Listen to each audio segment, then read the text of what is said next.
أهلا أهلا يا حلوين. اليوم رجعنا بوصفة جديدة من ألذ الوصفات اللي ممكن نسويها بالشوفان. شوفان بنكهة فطيرة التفاح، كتير بسيط وكتير لذيذ. في البداية أكيد راح نحتاج لتفاحة، هنقطعها وبعدين نحطها في المقلاية.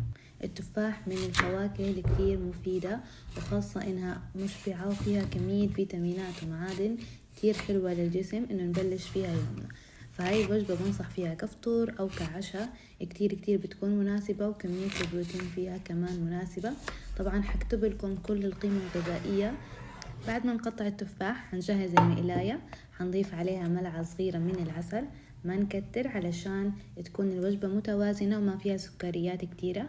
هنضيف العسل وهنضيف التفاح عليه، وأكيد هنضيف شوية قرفة. القرفة من أكتر المواد اللي بتساعد على تنظيم سكر الدم، فكتير بأنصح فيها لمرضى السكري. وكمان مقاومة الأنسولين بتنظم مستويات سكر الدم على باقي اليوم كله، فدائما خلينا نحطها بالفطور أو مع وجباتنا علشان تنظم سكر الدم. نحرك كل المكونات مع بعض على نار هادية. هنستمر بالتقليب على نار هادية لما التفاح يدبل وكل المكونات تتجانس مع بعض. ونبدأ بتجهيز وصفة الشوفان المعتادة.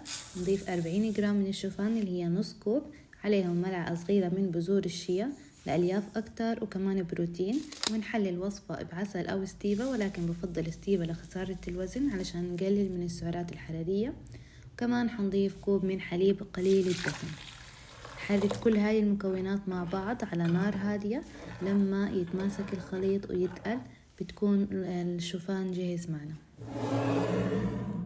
طبخته على نار هادية مع التحريك المستمر لمدة تقريبا 5 دقايق، وهذه كانت النتيجة. شوفوا كيف القوام كتير متماسك وكتير زاكي. نجهز الطبق وحنضيف الشوفان اللي طبخناه.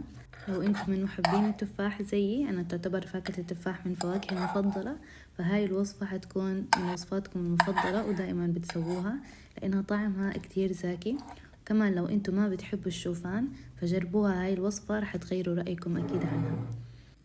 بعد ما ضفت الشوفان في الطبق حنضيف التفاح المكرمل، وهذا شكل التفاح بعد ما استوى معنا وصار منتهي وكمان دابل، يعني بسهولة بنقدر نقطعه. وهذه هي النتيجة اللي احنا بدنا اياها وبدنا نصل إلها.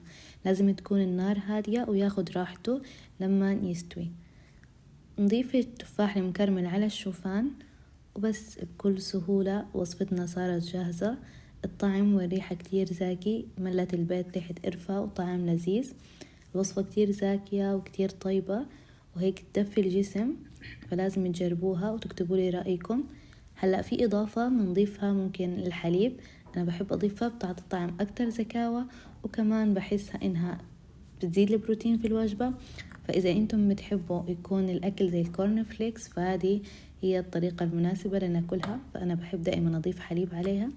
هالوصفة كتير مناسبة لخسارة الوزن وكمان لمقاومة الأنسولين والسكري.